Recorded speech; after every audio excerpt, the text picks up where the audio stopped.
Hello everyone, it's Serpent, and welcome back to another episode in iCraft. I am currently at the center of the Nether Hub, which is starting to take shape. Someone's already built a neat tunnel. That's pretty cool.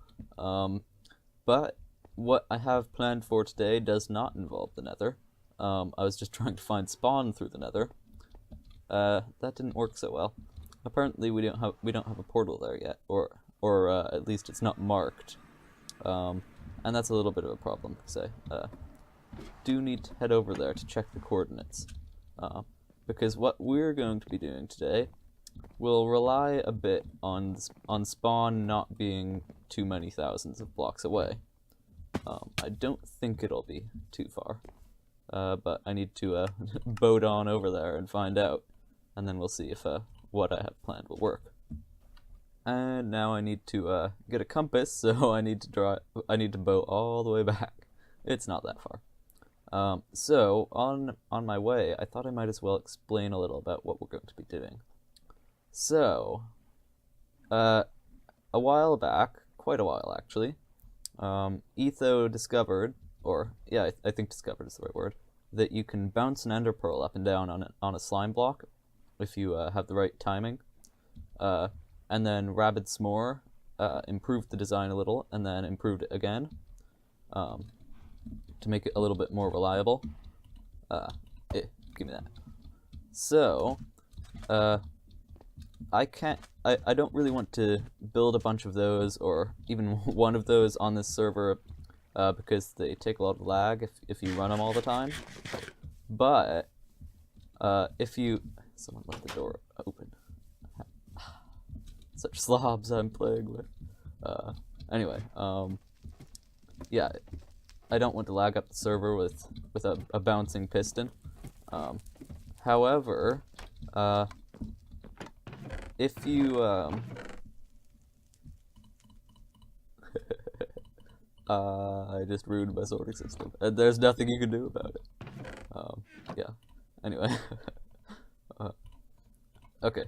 So, if you have if you have one of them and you place it at your base, this is my idea, by the way, or what I'm going to be doing, the idea I had that we're going to be doing this episode. That's what I meant. If you have one at your base and you throw an ender pearl into it and you turn it on, and the ender pearl starts bouncing up and down, and you set a big long delay, and then you go do something, and then the delay runs out, and you get teleported back to your base without having to walk back. That's what I want to make, a sort of recall device. So that if I've left something at my spawn base or something that I need to go get, all I have to do is set the timer, throw an ender pearl in, and run off and get it, and I'll be teleported back. So, that requires a little bit of chunk loading, which is the main issue here. Why I need to make sure that that my base isn't too far away from spawn, because these chunks will be permanently loaded, I think, probably, unless the thing I'm going to try first works, which will allow me to. Oh, is this the center? Aww. Okay, well, yeah, looks like that's the center right there. Okay, so I'm going to try something first before we do the whole hopper chain all the way over. But if that doesn't work, and I don't think it will, then we'll have to do the hopper chain, or rather, I'll have to consider doing the hopper chain, because it does load a lot of chunks along the way, even if they aren't entity processing. Anyway, we'll weigh the things when it gets to there. So ideally, we won't have to load too many chunks, and if we do, then I probably won't build it, and instead, this episode will we'll do something that may or may not involve pranking Brick Builder MC.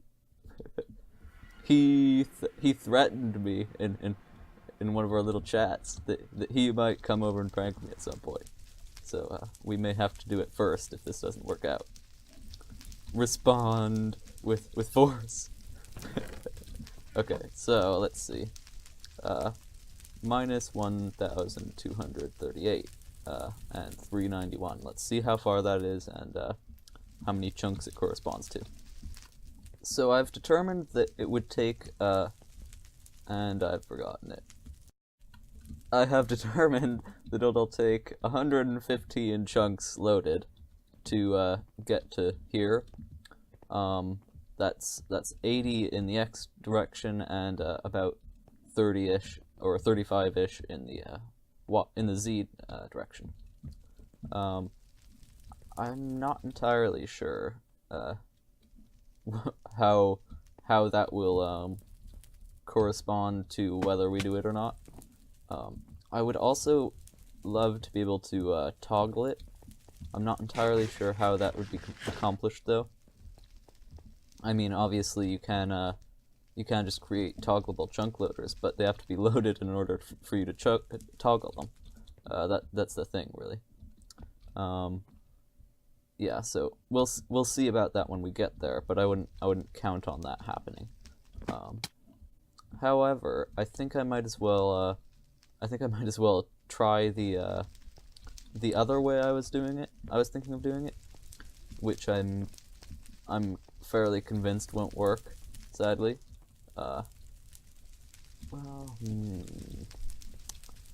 Yeah, I'm not sure. So the way you chunk load is you put a hopper with an item in it facing right across the boundary of chunks, and that loads the chunk that the hopper is facing into to the degree that the hopper's in, to the degree of the chunk that the hopper's in, and then what I was planning on doing was have that go into let's see if I could demonstrate this with some sort of directional block, that would be great. Oh, logs, great. Okay. I already had logs, but whatever. Okay. So the idea here is that we'd have one chunk. We'd have one hopper loading this chunk, and then a hopper in there loading this chunk, and then a hopper in this chunk loading that chunk, and then a hopper in this chunk loading that chunk over there. So it sort of creates an infinite chunk loady loop. However, every 45 seconds, all the chunks that players aren't loading are forcefully unloaded. And if it's connected to spawn, that doesn't matter, because it'll just reload them all instantly. But I don't think this will survive this technique that I just demonstrated, because it's not connected to anything permanently loaded. Yeah, that's the issue here. Okay, so I've figured out a way of toggling it. This part, the chunk loading, is going to take a while, so we'll probably split it up into 2 episodes. One of which, this one, will be building the actual thingy that recalls us, the recall device. And the next one, hopefully, will be us chunk loading everything. So, the way this works, or the way this will hopefully work, is this is the edge of the spawn chunks right here, and over here is the area of chunks at my base, which will need to be loaded, and at the center is the recall device.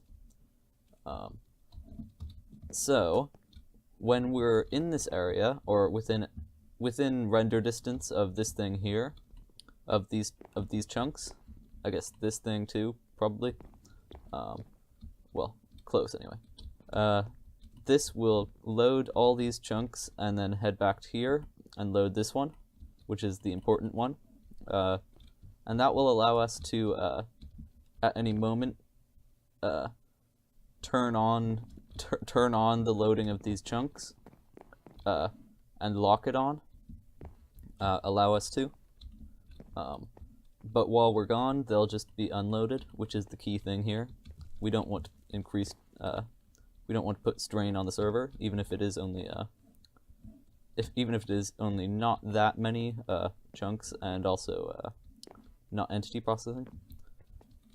But anyway, so we'll have this constantly load this chunk when we're near it, and then we'll be able to send a signal back to this block here, or sorry, this chunk here, and connect this string of hopper loaders, and that will permanently load the area here around the teleporter, around the recall device.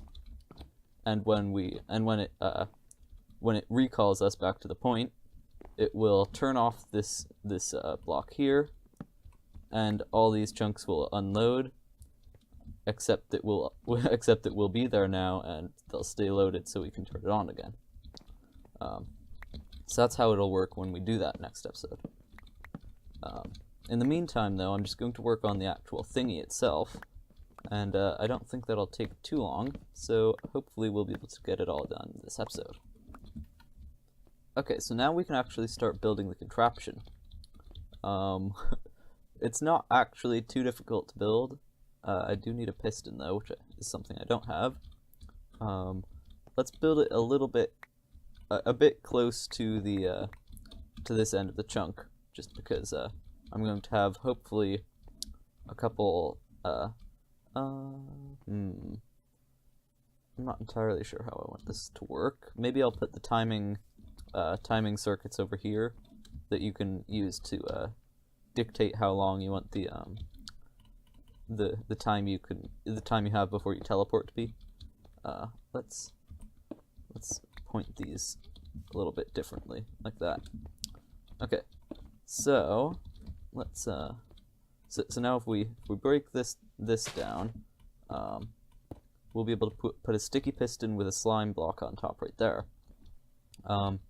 Unfortunately, we don't have a sticky piston or a slime block.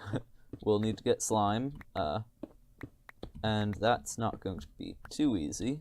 I have sent out a Discord notice hoping to attract some replies that will tell me where a swamp is.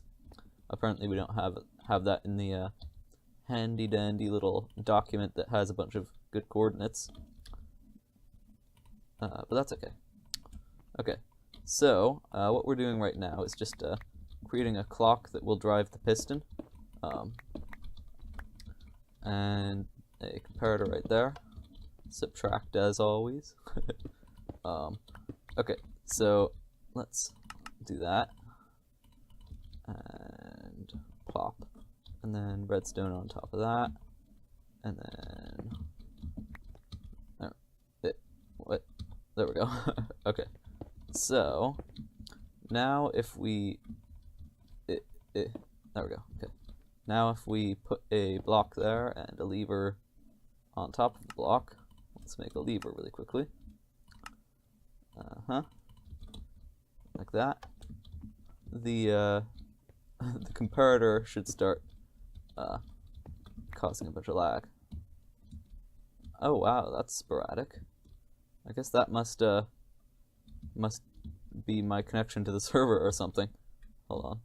Yeah, not full bars. Huh. Interesting.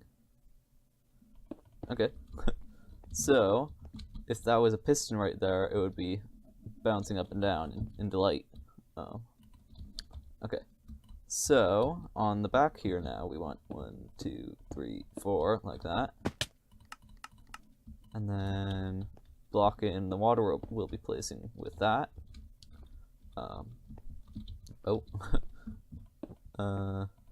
We need 9 blocks. We need to go 9 blocks up, so that was 4 right there. And then 5, 6, 7, 8, 9, and then we'll just use cobblestone here. Plop. This is temporary, by the way. Most of it won't be. The chunk loading will be permanent, but this thing here will probably be temporary, since I'll want to move it inside my main base when we actually end up building it.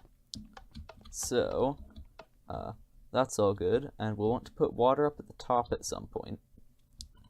but I'm going to be messing with a piston down here in the redstone, so might not be such a good idea to do that just now. Let's turn that off. Yeah, okay, so now we just need a piston and some slime blocks, which is the hard part, and then we'll be able to finish it off. Well, that was quick. Iondis has kindly offered up her swamp for my slime farming needs, so let's do some of that. It's just turning nighttime as I reach here too. Okay, let's see. 66. I'm not sure if slimes will actually spawn here because it's a high level. They must. I thought they spawned below Y something.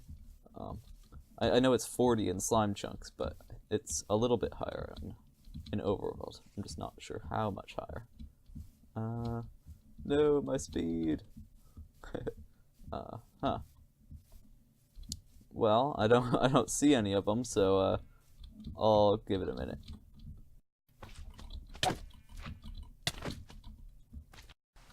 Okay, we have the slime blocks and balls and pistons, so let's punch out the 2 marker blocks there, plonk that in, and put that down. And now, yep, that happens.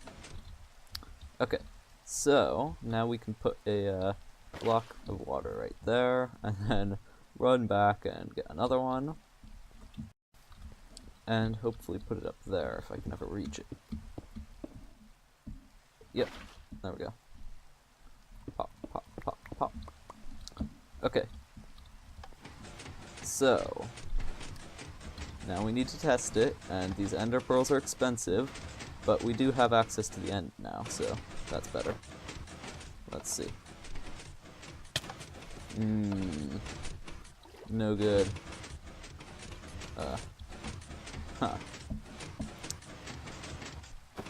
Whip. I think it probably helps when you have a decent connection to the server. Let's try again. Yeah. Okay. Ugh, this weather is so annoying. Anyway, that works. And now when I want to teleport there, I just hit this lever. And poof. Okay. He's so mean! When I was farming slimes, he went to sleep, so I had to kick him out. Now he's getting revenge.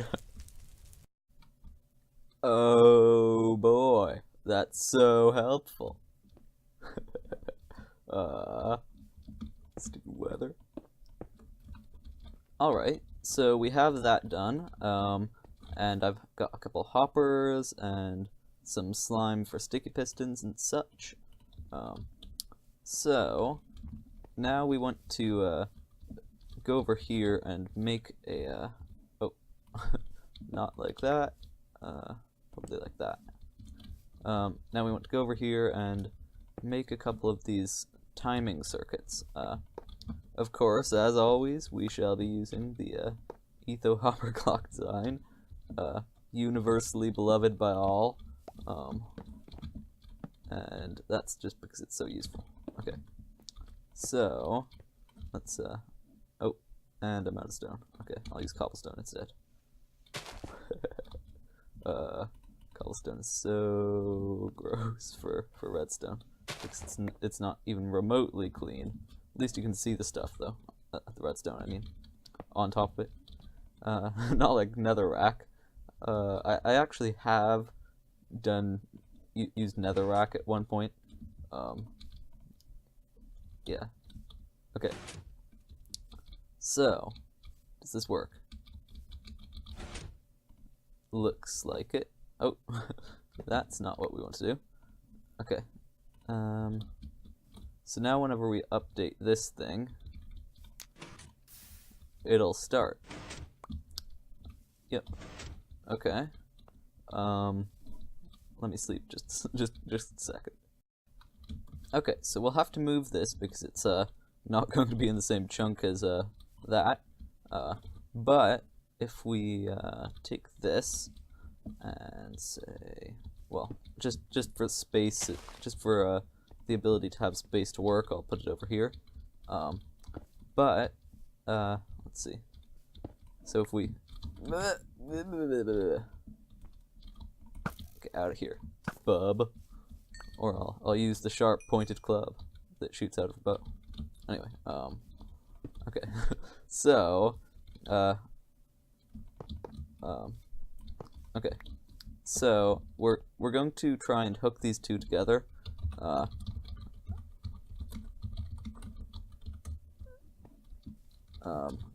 Yeah, we're going to try and hook these two together, and what we're going to do is use observers to give the block update. What?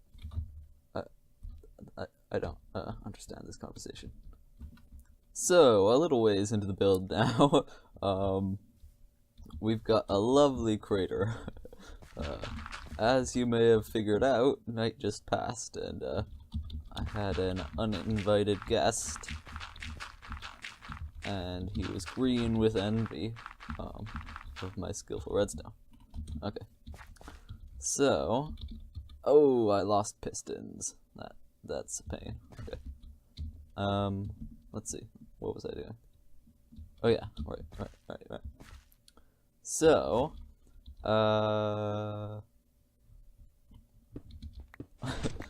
okay, so I figured out what we need to do in order to link these together, right? What I was trying before wasn't working for a very good reason, because I was doing it wrong. I didn't show what I was doing, by the way, so don't think you missed anything or something. I don't know. But if we pop this down, this isn't what I was doing wrong, by the way. This is just compacting it a little bit vertically. So what we need to do is connect them together with a one-tick pulse delivered to the sticky piston on the falling edge of the side with the normal piston. So let's see. Funnily enough, is the same sound I made when the creeper blew up. Okay. It's a universally useful sound. Okay. What was I doing? Right. So, turns out that won't work. At least not as well as I was hoping. Yeah. Okay, let me figure out something a little bit more compact. I've got my eye on you. Oh good, he died.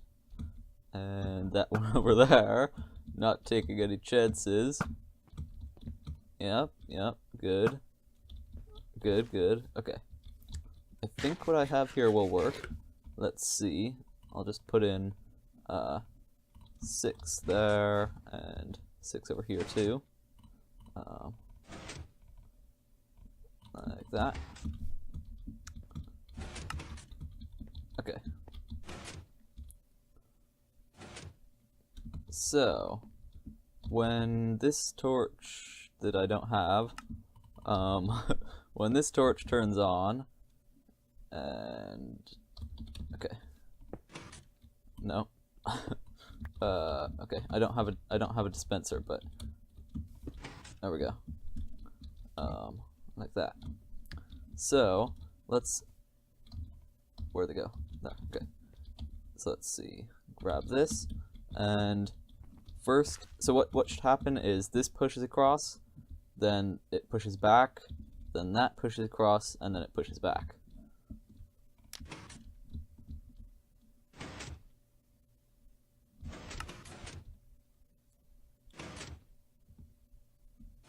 Yay! Okay, that worked spectacularly. Okay, so that means that we can oh that means that we can put more items in here. Say oh, I don't know, 7 more. And over here too. There we go. And we can do it again, and it'll take longer. And we can just keep doing that. Okay, so I'm halfway through building this what we just talked about, and I've just realized that there is a much better way. Just have a single one of these clocks, or, well, these aren't clocks, these are pulse extenders, but if I grab this is a clock. So yeah, if we have several of these, or if we have one of these clocks, and it runs into a counting sort of circuit that we set up with a couple droppers facing into each other, then that's that, really. We don't need any of this fancy stuff, and it's going to be much easier to set a time too, because all we'll need to do is put in a certain amount of items, one for each minute, instead of running around putting a whole load of items into a whole load of different clocks or pulse extenders. So let's design that instead. Now, I haven't tested this yet, but I'm hoping it'll still work. This is not prettified yet. It will be at some point.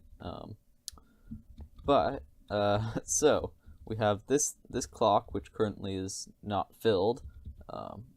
We can, let's see, we can make a bunch of sticks and then a lever, and the rest can redstone torchify. Oh, nighttime. Okay, so let's just lock this for the moment and chuck, say, 9 items in there. Interesting. Okay. So we've set this to run for three times. So if we turn this on, you can see 1 dirt went into the dispenser, or the other dropper, and it activated again. Oh. Okay. I see a flaw. Fixable flaw. But yeah. Okay, so there's 2 dirt in this. Hold on, let's just reset, and I'll sleep away the night too. Okay, pop, and when it goes, yep, 1 dirt went into the dispenser, and another dirt went into the dispenser, moved, and there we go. All the dirtses are back. Okay.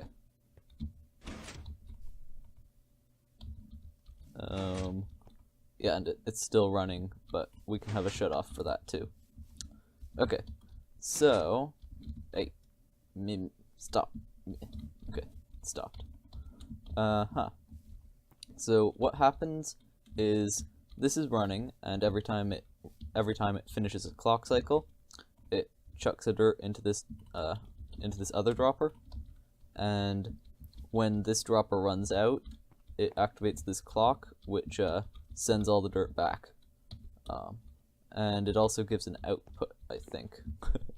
One might hope. Let's give it a little amount of time. Okay, let's just get rid of most of that. Yeah, see that thing? It turned off. The clock's annoying. Yeah, so it's got a pulse extender because if we wanted a lot of minutes, then we'd put in more items. For example, say we did that. It sort of messes up when you're fiddling with it. Okay, so let's lower the clock. Let's increase the clock speed, so you can see that that's going back and forth.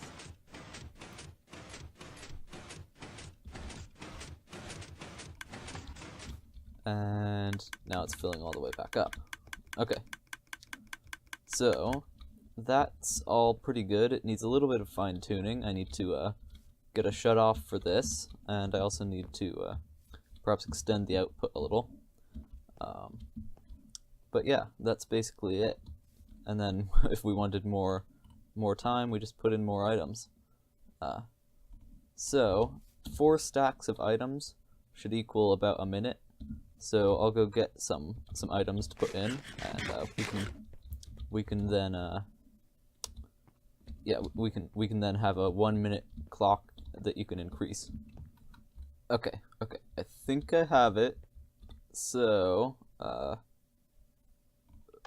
pop that on, and oh wait, hold on, I need to set the clocks first.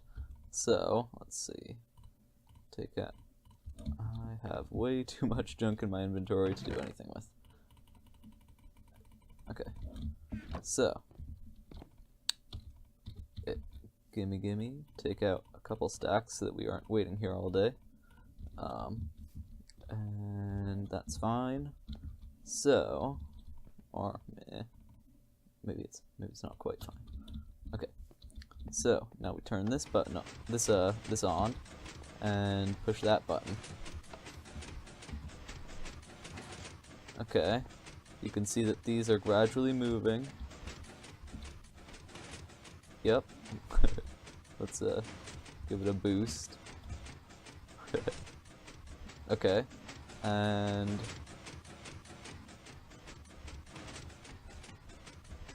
there we go.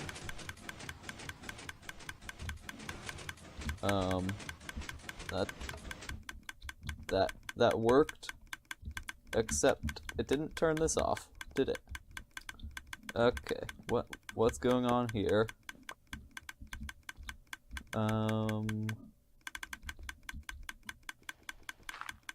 hope I don't break redstone here. That is so annoying. Why is it lasting so long? Uh-oh. Okay, I've figured this out. Everything's done. I'll demonstrate it and then walk you through it. So, right now I've got 8 items in here. That's about, well, there we go. That's about 4 seconds each time. There we go. 5 seconds each time, just make it easy. And let's say, go for 20 seconds. Okay, so what we want to do is push this button, throw it up. Ugh. Okay, so it might not work so well with little times because you have to spend a little bit of a time getting the ender pearl in. But let's head off now and say I just wanted to go admire my tree farm for a moment.